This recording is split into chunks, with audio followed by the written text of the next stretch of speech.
Hey everyone, welcome to another episode of Van City Health. Today we have Malcolm MacRitchie, who completed his Bachelor's of Science studying Kinesiology with an Active Health and Rehabilitation concentration at Simon Fraser University. He's been a personal trainer for almost 5 years at SFU, a healthy heart exercise leader at the YMCA, kinesiologist for strike recovery and performance, a licensed fascial stretch therapist, a rock blades practitioner, and is currently pursuing a path to firefighting. Welcome to the show. Thank you. You clearly looked at my LinkedIn. I definitely did. I'm just going to jump right into it. Was your plan always to become a firefighter? No, actually not. My plan was to originally be a physiotherapist when I was in high school. My dad, he got his business degree from SFU, but he took some kin courses. So it kind of got me interested. And then probably about first year university, I was like, I actually want to be a firefighter. Yeah, it seems like a better career. The more I learned about physio, the more I wanted a different career than that. Nothing wrong with the job, but I just wasn't like, well, what drew you away from it? Well, the whole aspect of, I'll see this person with an ankle sprain basically every day. You'll have somebody with the same injuries and you're dealing with the same stuff over and over again. With firefighting, you see so many different things and you have more of a team aspect. I love team sports, played lacrosse growing up. So just having that team and camaraderie is something that I'm looking forward to. Gotcha. Yeah, I don't think a lot of people realize that firefighters are usually the first responders to any situation. Yeah. I know when I was working as a lifeguard, every time there was a major injury that we'd call 911 for, the ambulance wouldn't show up first. It would be the firefighters who'd end up dealing with a lot of the injuries and kind of just shoo us away and really use their first aid knowledge. Yeah. If you kind of knew that within your undergrad, why did you continue on the kin degree? The great thing about firefighting is you can have a second career a lot of the times. You're doing 4 days on, 4 days off. So I still wanted to be in the industry. I enjoy working out, movement. So being a kin, I thought would be a perfect mesh with a firefighter. At the same time, having a degree will help you also get hired as a firefighter. Interesting. Yep. Cool. Let's take a step back a bit. How did you get to be a personal trainer at SFU despite just being like in your undergrad? The SFU gym, it has a volunteer program. So you're a fitness assistant first. When you're a fitness assistant, get to work your way up to get hired as a weight room assistant. And if you get your personal training, you can become a personal trainer. Gotcha. So you have to volunteer for 1 semester minimum, and then you can get hired on, and then you can start training basically if you have your certification. Gotcha. And did you just apply, or did you know people in there? Like, how do you get the position? Every job basically in life, it's all about who you know. True. Networking. So I was working out there. All my friends were working for them, and then they decided like, hey, do you want to work here? And I went, I spent enough time in here. I might as well get paid for it. Gotcha. It's all about who you know, and for sure. It was a great career. You meet a lot of people. Yeah. What's been your most valuable takeaway or takeaways from being a personal trainer? Probably the biggest takeaway is not having an ego. So one of the big things I think back is everything I knew back then. I was like, this is the best stuff. Like, this is the most well-researched. Like, everything I'm doing is like perfect by the book. And then now I look back and I'm like, man, I was not a good personal trainer. Like, everything changes. The literature changes. You'll find new things and you'll find different cues. So just being that person that I don't have an ego. So somebody can tell me I'm wrong, and that's totally fine. I want to look into it and see, how can I be the best? How can I be the most efficient and get people the results that they need in basically the most efficient amount of time? So one of the biggest problems I usually see is people with bigger egos. Like, I got big this way, you can get big this way, but not everyone responds to the same stimuli. Sure. So you got to have that, lesser ego and be like, I can be wrong so I can help as many people as I can. Right. And when you eventually, go into the firefighting career, do you think you'll be a personal trainer or a kin on the side or anything on the side? Do you think you'll have time for that? Yeah, definitely a kin, personal trainer. Yeah. It's a good career, but it's something, it's super easy to do part-time, but kin, you get paid more as a kin. Fair enough. And you're higher up basically. So you get to deal with more injuries, you get to see more complicated things. And that to me is exciting, making the puzzle, and 4 days on, 4 days off. So you have time for that. Yeah. Right. So moving onwards to your position at the YMCA, 1, what is a healthy heart exercise leader? And then 2, why become it? So basically, the exercise leader is you're just making sure people don't die when they exercise. Very important. So it's very important. Yeah. They all have had some type of cardiac incident, diabetes, anything that ranges basically a healthy heart program that they need to be in there for. Right. I've seen so many things: stroke, heart attack people like 2 months after they've had a heart attack. So basically you're there to rehabilitate them and supervise their activity while they exercise. Right. Yeah, so it's a really great program. You get to work on their basically motor skills, even with the stroke patients. Yeah. You get to work on their cardiovascular, and you get to learn a lot of different diseases basically that you might not get to know about or have firsthand experience. Gotcha. And this was, I'm correct, this was before you became a kin, correct? Yes. When you graduate kin, you just apply to BCAK. You don't have to write a test or anything. Gotcha. And then, so I just applied. That was the only job I've ever gotten where I didn't know anyone. Gotcha. Yeah. So that was the only one where I applied. Perfect. And then I actually did an interview and everything. And Amazing. I got hired. And it was a great experience. I learned a lot more about group fit and yeah. Gotcha. Now at Strike, how did you manage to become a kinesiologist there? So fun story, at SFU Fitness Center, I met a guy who worked there, but he worked there before me. He was also my trainer for lacrosse. So he did all the taping and everything. And he went away to Palmer to Cairo school. And then when he came back, we just got in touch. And I was like, yeah, if you ever need a kin. And he's like, yeah, I need a kin. I was like, okay. Perfect. No interview, no resume. No interview. Yeah, there's just like, you want to start on Monday? I was Amazing. like, okay, sure. Right. Gotcha. Now, is there a difference between a kinesiologist and a registered kinesiologist?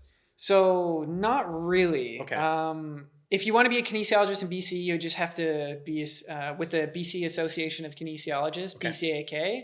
Basically, you get insurance and you make sure that you have the degree requirements. Gotcha. And then you can pay your fee and then you're in the BCAK. Gotcha. With the BCAK, what is that fee, if you remember? I think it's about $310.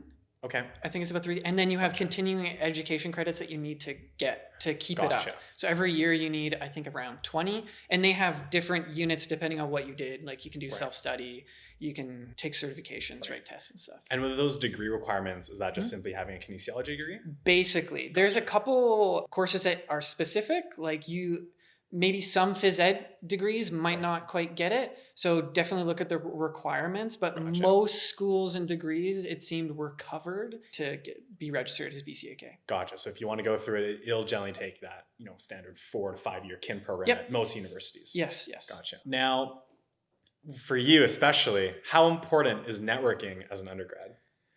Well, it was actually pretty important. That's how I got my job at Strike. You want to network especially in kin, networking in the gym is a great place to go. Yeah. It's a huge place. So actually, I met profs there. So profs that I had classes with, I would see in the gym, and you have more of a rapport with them. Right. I actually treat one of my former profs at Strike. Yeah. Did you get him as a patient because you were like, oh? No, he was already he knew the owners who went to SFU, and then he just happened to come with me. But you do a lot of networking in the gym, as well as just generally with classmates. Like I know people going away to physio, you'll meet people who are doing all different kinds of stuff. So just chat with people in your program. Gotcha. Yeah, because I think a lot of people have that negative connotation of networking as your classic business student going into one room with all these recruiters and you're just ask them questions really about how to get the job and all that. But when you think as a kinesiology student, it's not necessarily of, oh, should I be networking? Yeah. I guess for our audience that's listening to this, it's very apparent that networking is pretty huge. And it's not all about just asking for the job. It's just, building that like a relationship with someone. Yeah, 100%. And just getting to know them. And then who knows, opportunities come up. As it has for you. Oh, for sure. And even like a lot of sporting groups, let's say you're part of a sports team. Yeah. A lot of the time they'll have a physio associated with that. So you can even network with them, shadow them, and they will introduce you to who they know. So like my bosses work in the MMA sphere. So I've met a lot of people in the MMA sphere just off of that. So you have a lot of connections just through one person basically, because they'll usually branch off and other people will know them. Right. Yeah. Gotcha. So how are you finding your position for having been there for almost a year now? Yeah, no, Strike's awesome. Working with friends is pretty easy. So nice. It's a good clinic. Well, one thing that happened there was I was the first kin and they were a brand new clinic. So it was a little rough at the beginning because you have to figure everything out. And they also don't have any way to tell you what to do because they don't know. They haven't been Gotcha. through it. It was good I did all the learning basically on my own, figured everything out so I could make my own way almost. So I Right. have my own way to do things, which is way nicer than like following somebody else's. 100%. Because I believe in like my process and Yeah. I can make my process my own. So that was a Amazing. really nice thing about working there. Gotcha. And just learning so much more than in my Yeah. undergrad. Like in this last year, I've learned way more than I did in my entire undergrad. Really? Yeah, more about Gotcha. rehab, exercise physiology. Like And that was your concentration. that was my concentration. Yeah. Yeah. School gives you, in my opinion, it teaches you how to learn. So Right. you learn how to learn. It just more gives you the vocabulary to then move on and to understand, hey, this exercise would be a good thing. Hey, this is going to be good for rehab. This isn't some voodoo magic. Like there's a reason why it's behind that. And Kin gives you that where you're like, okay, neurologically, voodoo floss makes sense. It's not some Right. like magic thing. So that's what the Kin degree really gives you. And it's for you to then expand your knowledge and find different things Right. where you can then bring that into your own practice. Right. And, now being, a kin for a year, Mhm. looking back on all the decisions you've made, I'm pivoting away from physio. Are you happy Yeah. with where you're at? Actually, yeah. BC is really weird, and Okay. we can kind of do everything physios do Cool. other than needling and Yeah. adjustments. Right. But basically, like I can do soft tissue work with Really? BCAK. If you have the certification and you've learned it, you can do it. Really? The other thing is if you work with a physio or a chiro and they teach it to you and then delegate you the task, it's under their insurance. So you can Very technically, the only thing you can't do is anything below the dermis and adjustments. Gotcha. So like thrusting. Where is the dermis? The dermis is skin. Okay. Yeah, anything below the dermis, so skin, Gotcha. epidermis. Yeah, your epidermis is showing. Oh shoot! No. Overall, what are some things about the position that you're in at Strike that you've learned as being a kin that what other people might not enjoy as much? Probably the paperwork. Gotcha. You always want to work just with like your clients. You're like, Right. I just want to make them better. Like Mhm. I basically want to train them so I never have to see them again. Like I want to Yeah. heal them. Amazing. But you have to do paperwork. So Kins work heavily with ICBC. Gotcha. They're kind of the only insurance company that you'll basically get paid out to do. Okay. If you want to be paid out by like Pacific Blue Cross, usually you have to be piggybacking off of physio. Gotcha. So you have to do basically more paperwork. Well, ICBC you have to do a lot of paperwork for them because you have Right. to renew and then you have to fill out initial forms and stuff. And then charting. Charting is something that I Yeah. had no idea about Yeah, before I bet. started. And I had to like look up and learn how to chart because Gotcha. they didn't know how to kin chart. They just didn't know how to kind of chiro chart, which Right. is similar-ish, but I had to figure out, okay, legally, what Right. am I required to chart? All right. So, what is charting? So charting is basically keeping track of the patient status as you keep progressing through your training program. A lot of times they do SOAP notes.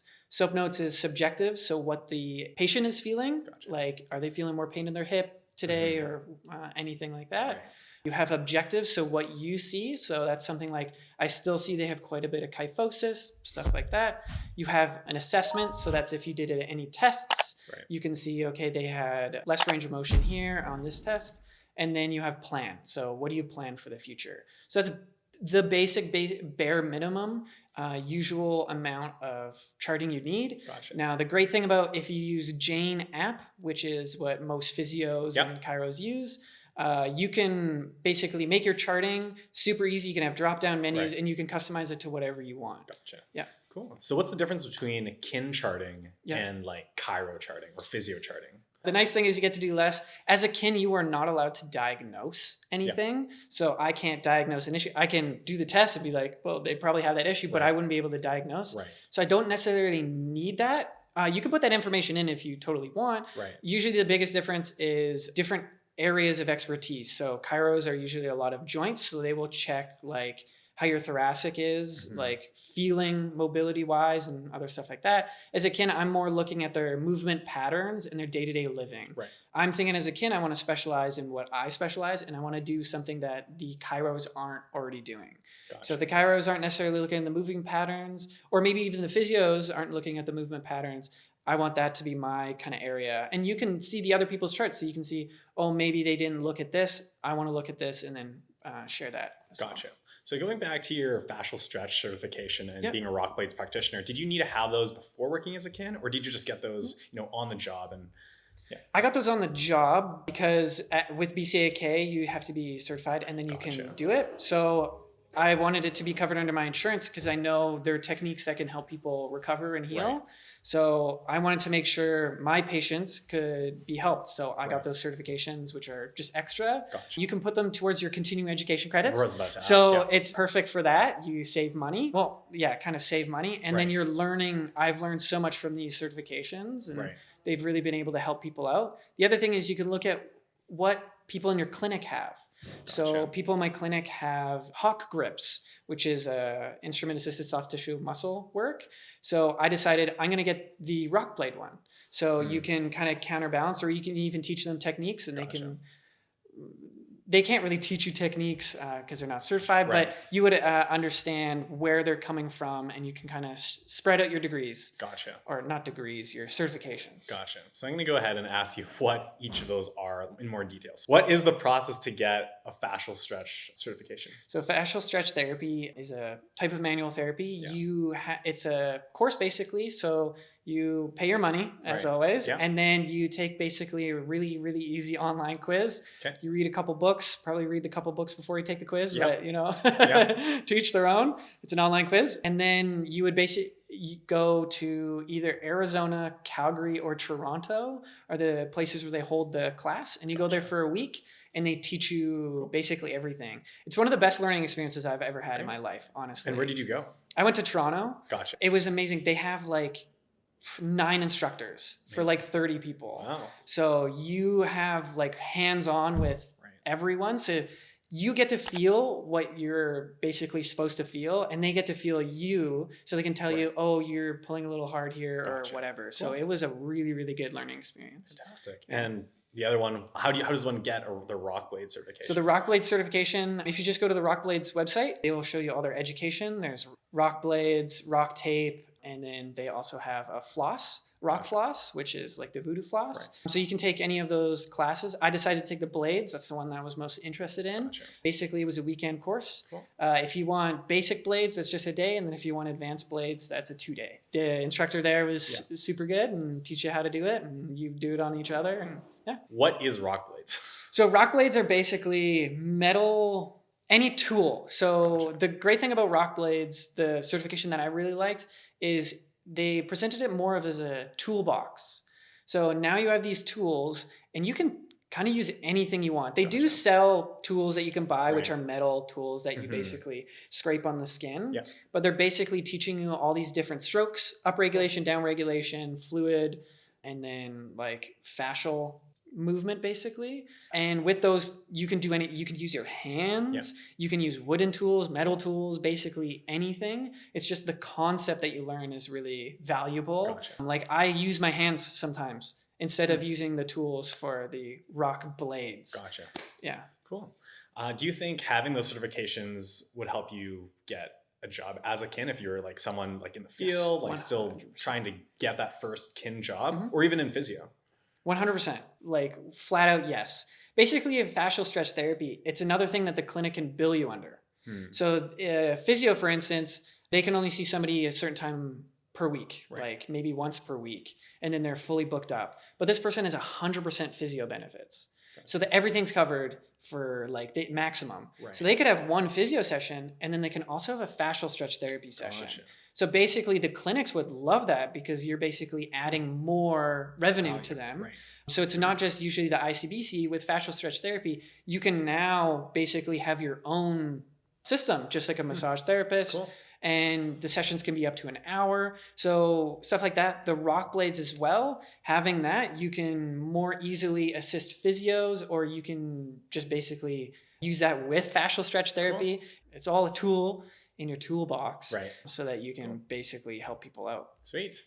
All right. Now, completely moving over from that and more on the firefighting aspect of your life right now. this might be a rather long answer, but so what city would you want to work in? It sounds bad. Any city that would take city me. that would take Any you? city that would take me. Gotcha. It's just such an awesome job. It doesn't necessarily matter where I'm going to be. Yeah. Burnaby is a great place. The mayor is a former firefighter. So really anywhere in the Lower Mainland would be fantastic in my opinion. Cool. Gotcha. So what are you most excited about becoming a firefighter? Not the thrill, but being able to go to my job and not know what I'm going to do almost excites me. Doing something new every day. I mean, with your first year on the job, all you're doing is cleaning the hall, but you never know what calls you're going to go on to. Right. And you get to help people on the worst days of their life. Yeah. And that to me would be super meaningful. Right. I want to be there to help people. That's all I've wanted since high school. I just wanted a job where I can help people. Right. And I felt that I can make a giant impact in the community being a firefighter. So I just want this job. So that's I awesome. can go, I can help people every single day of my life and feel like I'm doing something. Like even from here, and I don't know if our audience can even like hear it, like in the way you talk about it, in the way just like your body expression, like I can feel the passion going into it. It is simply amazing. Yeah. And even being a lifeguard over in Delta, when we did have firefighters come in as the first responders, you're right, there can be a lot of really crazy situations that happen. And just speak on my lifeguarding experience, like you can walk into a spinal in the water. You can walk into a spinal like at the locker rooms because I just slipped and fell there. I had a spinal like in the steam room, just in a really awkward position, and some projectile vomiting, and like you don't know what's gonna happen. But yeah, for sure. Yeah, you basically walk in and you got to problem solve. I think that's super exciting. And instead of seeing the same ankle sprain every day, and then they don't do their exercises, and you're like, come on, man. So what are you most afraid of? Oh, I don't know. It's one of those things like you don't know you're afraid until you've gone through it almost. Gotcha. Like you don't know you have a fear of heights until you go up on something really tall. Cool. I would see it more as excitement. I try to change my fear into more excitement. Like if you know that you're nervous for a test, I'm not necessarily saying I'm afraid of this test. I'm saying my brain's actually giving me adrenaline so I can focus more on this test and I have more energy. So I would more change like, my heart's pumping. I'm excited, but that's because it's giving me adrenaline and this focus so I can help do my job properly. So not necessarily fear, you can kind of change it, not necessarily to control your fear, but to use it in a positive way. Amazing. Yeah. And just for going back to that scenario where you were like, do I go into physio or do I, continue pursuing, or do I switch over like personal training, maybe becoming a firefighter? For those students at that point, do you have any other tips for, those current undergrads or even new grads that are wondering about which career path to pick? This was advice given to me. Think about the end of your life. I know it seems really weird, but think about the end of your life and work backwards. And think about, are you going to go where you want to go? So I could think maybe a year in advance, but then 2 years later, I'm like, this sucks. Right. You don't look necessarily far enough. Like start at the end of your life. Say, where do I want to be? What do I want? And then work backwards from there. So I realized I wanted to be a firefighter as a job because it gave me more avenues to do what I wanted to do and more flexibility than more or less a physio. Also, physio is hard to get into. For sure. Honestly, I have some friends who were lifeguards that ended up wanting to pursue the firefighting route, and now seeing them, in that, like some are still in the application process, some are, in the process of trying to get hired by the city, and even some are already working as firefighters in different cities. There's never been any like negative thing about it. Like they've loved every step of the way. And honestly, it seems like you're like a perfect fit. Yeah. Thank you. Can't wait to see where you take it. Can't wait to see my calendar pictures. Yeah. All right. Thank you so much for being on the show. That's it. Oh, thank you. Thanks for having me.